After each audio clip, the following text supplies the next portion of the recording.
अस्सलामुअलैकुम वरहमतुल्लाहि वबरकातुहू। कैसे हैं आप सब? उम्मीद करती हूँ आप सब अच्छे होंगे, खुश होंगे। उम्मीद करती हूँ जहाँ भी होंगे अच्छे-अच्छे काम कर रहे होंगे और उम्मीद ये भी है कि आप नमाज़ ज़रूर पढ़ रहे होंगे और अगर ऐसा नहीं कर रहे तो प्लीज़ नमाज़ ज़रूर पढ़िए क्योंकि नमाज़ नहीं पढ़ने का मतलब ये है कि हम मुसलमान नहीं हैं। अल्लाह ने फरमा दिया है कि मोमिन और काफ़िरों में जो फ़र्क है वो नमाज़ का ही फ़र्क है और अगर नमाज़ मोमिन नहीं पढ़ता है तो वो इस्लाम से ख़ारिज है, वो इस्लाम से निकल चुका है। बेशक अल्लाह ताला आपको और हम सबको नमाज़ी बनाए और हमारे दिल में नमाज़ की मोहब्बत अता करे। आमीन सुम्मा आमीन। हालात मेरे कैसे हैं आपसे ज़रूर शेयर करूँगी। अभी हालात अच्छे नहीं हैं क्योंकि पापा हॉस्पिटल में हैं 12 तारीख से। इसी महीने के 12 तारीख से पापा हॉस्पिटल में हैं, वेंटिलेटर पे रहे और अभी 2 दिन से वेंटिलेटर से बाहर आए हैं। लेकिन ये नहीं कहूँगी कि सिचुएशन अच्छा है क्योंकि उनकी जो हालात है अभी भी बुरी है, क्रिटिकल बनी हुई है और मसला ये था कि किडनी की प्रॉब्लम ऑलमोस्ट 6-7 महीने पहले से उनको शुरू हो गई थी। शुरू में हाई शुगर रहता था, उसके बाद शुगर की वजह से आँखों में प्रॉब्लम होने लगी और शुगर की वजह से ही क्रिएटिनिन हमेशा बढ़ा रहता था, जिसकी वजह से हम लोग हमेशा उनका ख़्याल रखते थे, हिफ़ाज़त करते थे खाने वगैरह को लेकर के। लेकिन कहते हैं ना कि सिचुएशन जब किसी न किसी दिन बिगड़नी रहती है तो बिगड़ ही जाती है और कब तक हालात आपके कंट्रोल में रहता है, कभी न कभी उसको बहुत ज़्यादा बुरा सिचुएशन इख्तियार करना ही रहता है। ख़ैर जो अल्लाह करता है बेहतर करता है, जो अल्लाह करेगा बेहतर ही करेगा और उम्मीद तो यही है कि अल्लाह इस हाल से हमें जल्दी निकाल देगा और अल्लाह से बस इल्तिज़ा है कि अल्लाह हमें इस आज़माइश से बचाए क्योंकि हम बहुत कमज़ोर हैं। हम इतने बड़े आज़माइश में और इतनी ज़्यादा तकलीफ़ों को बर्दाश्त करने के लायक नहीं है, हमारे पास इतनी क़ुव्वत नहीं है। तो अल्लाह ताला हर बंदे को आज़माइश से बचाए, महफ़ूज़ रखे। तो पापा का क्रिएटिनिन बहुत ज़्यादा बढ़ने की वजह से यूरिन पास होना रुक गया था, जिसकी वजह से पापा को बहुत ज़्यादा दिक्कत आ रही थी और उसके साथ-साथ ये हुआ कि जब हम गवर्नमेंट हॉस्पिटल में उनको ले गए, तो गवर्नमेंट हॉस्पिटल में आप जानते हैं सिचुएशन कितनी बुरी हो जाती है। कोई भी चीज़ को थोड़ा स्लो वो लोग ट्रीटमेंट में लेते हैं। तो पापा का इलाज पहले गवर्नमेंट हॉस्पिटल में हो रहा था, लेकिन थोड़ा दूर हो रहा था। अभी मैं दिल्ली में हूँ, तो एम्स और सफदरजंग आप लोग तो जानते ही होंगे अगर आप इंडिया के हैं तो। और दिल्ली में आप लोग अगर रहते हैं या फिर उससे बाहर भी रहते हैं तो हर कोई जानता है। तो सफदरजंग और एम्स जो है दिल्ली का टॉप हॉस्पिटल है, गवर्नमेंट हॉस्पिटल है, तो पापा का इलाज भी एम्स में ही चल रहा था। वहाँ के डॉक्टर उनको देख रहे थे, उन्हीं के साथ उनकी जो अभी ट्रीटमेंट चल रही थी, तो अभी जो भी हालत थे अभी तक जो थे वो उन्हीं की वजह से थोड़ा स्टेबल थी। फिर हुआ यूँ कि 10-15 दिन पहले पापा का इरादा हुआ, अम्मी का इरादा हुआ कि गाँव जाते हैं क्योंकि थोड़ा-सा सर्वे वगैरह का मसला है, बिहार में ऐसा हो रहा है। तो पापा को अम्मी लेके गईं और वहाँ 4-5 दिन पापा स्टे किए, फिर रिलेशन के पास चले गए, थोड़े जान-पहचान है उनकी बहुत ज़्यादा और फिर अपने लोग भी होते हैं, 6 महीने या साल भर में भी आप गाँव जाओ तो होता है ना कि अपनों से मिलें। तो उनकी ख़्वाहिश ऐसी रहती है, उनका नेचर ऐसा है कि वो अपनों को बहुत करीब रखते हैं। तो उनके पास चले गए, फिर खाने-वाने में पता नहीं क्या हुआ, नहीं हुआ, क्रिएटिनिन पहले से बढ़ गया था, तो डॉक्टर ने मेरे पापा को ना चिकन वगैरह खाने से मना कर दिया हुआ था। वैसे उनकी तबीयत ठीक नहीं रहती थी शुगर की वजह से और क्रिएटिनिन की किडनी की वजह से उनकी हालात में बेचैनी होती थी, तबीयत हमेशा थोड़ी ठीक थोड़ी ख़राब रहती थी, तो इस तरह रहते थे, तो वो खाना भी ठीक से नहीं खाते थे। आधी रोटी, 1 रोटी बहुत हो गया। पूरे दिन दूध या जूस पे रहते थे और जूस भी बहुत कम ही उनको पीने के लिए, पानी वगैरह सब मना कर दिया गया था। तो पापा चले गए रिलेटिव और रिलेशन वालों के यहाँ, उन्होंने वहाँ गोश्त वगैरह दे दिया, चिकन, और जिसकी वजह से वो 1-2 पीस ही खा लिए और फिर पता चला कि कबूतर का गोश्त जो होता है वो बना दिया गया था, तो 1-2 पीस वो खाए जिसकी वजह से क्रिएटिनिन बहुत ज़्यादा बढ़ गया और फिर पापा की तबीयत वहाँ थोड़ी-थोड़ी बिगड़ने लगी, तो अम्मी ने कहा कि आप दिल्ली चले जाओ और वहाँ आप ट्रीटमेंट करा लेना, हम 10 दिन में आ जाएँगे। तो पापा थोड़े चलने-फिरने के काबिल थे, तो पापा दिल्ली आ गए।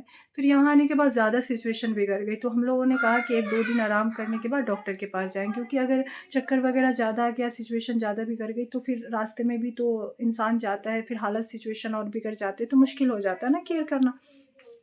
तो पापा 1 दिन स्टे कर लिए, फिर रात में बहुत ज़्यादा हो गई, तो उसी बीच में हम लोग जहाँ पे रहते हैं, फ़िलहाल हमारा जहाँ पे घर है, तो यहाँ पे ही पास में एक हॉस्पिटल है, गवर्नमेंट हॉस्पिटल है, उसमें मेरी सिस्टर तो थी यहाँ, तो सिस्टर ने उसको एडमिट कराया पापा को।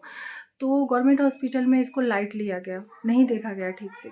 तो उसके बाद क्या हुआ ना, कल हो कर के फिर हम लोगों ने प्राइवेट हॉस्पिटल में पापा को एडमिट कराया। तो फिर उसके बाद पापा को जब प्राइवेट हॉस्पिटल में एडमिट कराया गया तो पापा को ऑक्सीजन पे रखा गया। ऑक्सीजन उनकी काफ़ी ज़्यादा डाउन हो गई थी, तो मैं तो थी नहीं और अम्मी भी नहीं थी, हम लोग गाँव में ही थे। मेरी सिस्टर यहाँ थी तो हॉस्पिटल में वो थी और उनके एक रिलेटिव थे जो साथ में गए थे। फिर वो 1-2 घंटे के बाद वापस आ गए। तो इसलिए कहते हैं ना कि मुश्किल हालात में जो इंसान आपके साथ ना रहो उसे क्या क्या ही इंसान अपना कहेगा, है ना? और अल्लाह के सिवा आपका कोई साथ देने वाला नहीं होता। हर हाल में, हर सिचुएशन में अल्लाह ही आपका साथ देता है। इंसान तो कुछ देर के लिए जाता है फिर चला आता है। तो पापा को जब एडमिट कराया गया तो उनका ऑक्सीजन लेवल बहुत ज़्यादा कम था, लेकिन जब ऑक्सीजन पे उनको रखा गया तो साँस लेने में जो दिक्कतें आ रही थी, तो थोड़ी-सी रिलीफ़ हुई उनको, थोड़ा-सा उन्होंने खाना खाया और जब सिस्टर ने पूछा कि कैसा फ़ील कर रहे हैं, तो हाँ, थोड़ा-सा रिलीफ़ है, ऐसा उन्होंने कहा।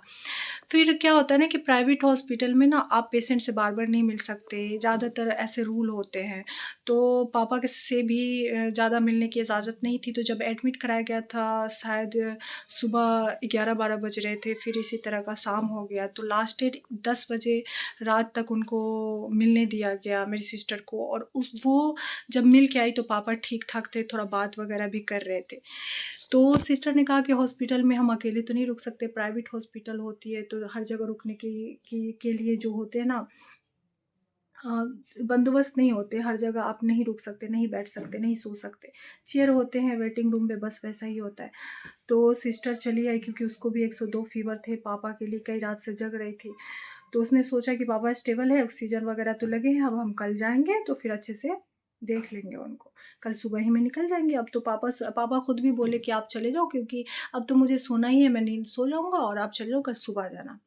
फिर कल सुबह में ना हॉस्पिटल से 1-2 बार फ़ोन आया और 11 बजे 10 बजे के करीब में पता चला कि पापा की रात में सिचुएशन बहुत ज़्यादा बिगड़ गई जिसकी वज़ह से उनको वेंटिलेटर पे डाल दिया गया।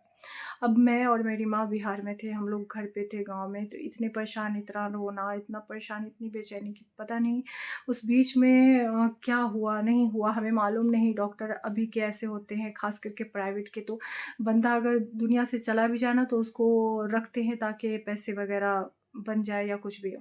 तो इस तरह के हालात बन चुके थे। ख़ैर मेरी सिस्टर भाग-दौड़ कर रही थी, वो गई तो डॉक्टर मिलने नहीं दे रहे थे, नहीं अभी आप नहीं मिल सकते क्योंकि वो बेहोश है, बेहोश है।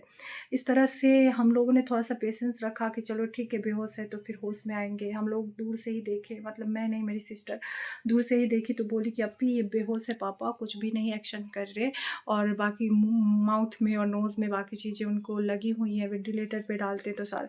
तो डॉक्टर ने कहा कि आपके पापा के फेफड़े में पानी भर गया हुआ था जिसकी वज़ह से सीपीआर एकदम लो हो गया था। हमने सीपीआर दिया उनको और हमने उनको वेंटिलेटर पे डाला, ऑक्सीजन वग़ैरह वो निकाल दे रहे थे। उनकी तकलीफ़ें बढ़ रही थी इस वज़ह से।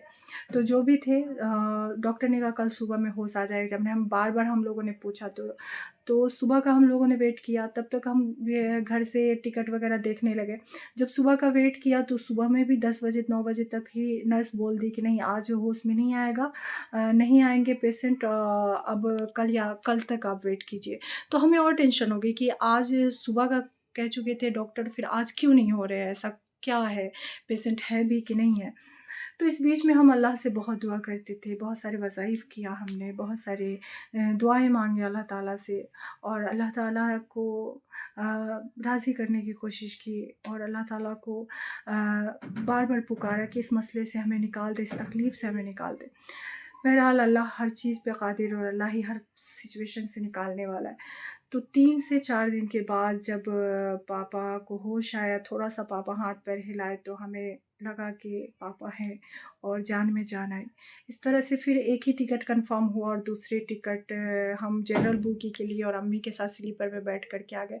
टीटी बहुत सपोर्टेबल थे और उन्होंने बहुत अच्छे से सपोर्ट किया और हमें बहुत रिलैक्स फ़ील हुआ जब हम यहाँ तक आए। हमें सीट भी मिली। तो ये सारी चीज़ें हैं। इस बीच में आप लोगों को नहीं बता पाई क्योंकि इससे पहले के हालात ऐसे थे कि मेरी तबीयत अच्छी नहीं थी, मेरे गले में पता नहीं क्या हो गया, इन्फेक्शन वगैरह निकलते हैं, तो बात जब करती हूँ तो दर्द होता है, तो इसके ट्रीटमेंट वगैरह मैं ले रही थी काफ़ी दिनों से। तो जब मैं बात करती हूँ तो दर्द करने लगता था, तो इस वज़ह से मैं वीडियो वगैरह नहीं बना रही थी और फिर अम्मी का तबीयत तो ठीक ही नहीं रहता है, वो भी शुगर की पेशेंट है और पापा का अचानक से ये सब हाल हो जाना, बहुत ज़्यादा बुरा सिचुएशन आ गया था। तो आप लोगों से गुज़ारिश करूँगी कि पापा के लिए दुआ ज़रूर कीजिएगा ताकि हालात बेहतर हो जाए, सब कुछ बेहतर हो जाए। अल्लाह पाक हर मसले का हल पैदा करने वाला है, बेहतर करने वाला है। और अभी ऐसा है कि पापा बातचीत तो कर रहे हैं, लेकिन क्रिएटिनिन बहुत ज़्यादा बढ़ने की वजह से डॉक्टर ने डायलिसिस स्टार्ट कर दिया है। जो शुगर पेशेंट को डायलिसिस होते हैं, जो खून को प्योर करके फिर से खून चढ़ाया जाता है, उनको खून की कमी भी हो गई, तो हमने खून भी ख़रीदा, कुछ लोगों ने डोनेट भी किया खून। और हम लोग अभी बहुत बुरे सिचुएशन में हैं, लेकिन अल्लाह पे हम लोग यकीन कर रहे हैं कि सिचुएशन से अल्लाह निकालेगा, अल्लाह बेहतर सिचुएशन पैदा करेगा। आप लोगों से ये बातें शेयर करने की वजह यही है कि आप लोग दुआ में ज़रूर याद रखिएगा, ये हालात और ये आज़माइश ख़त्म हो जाए।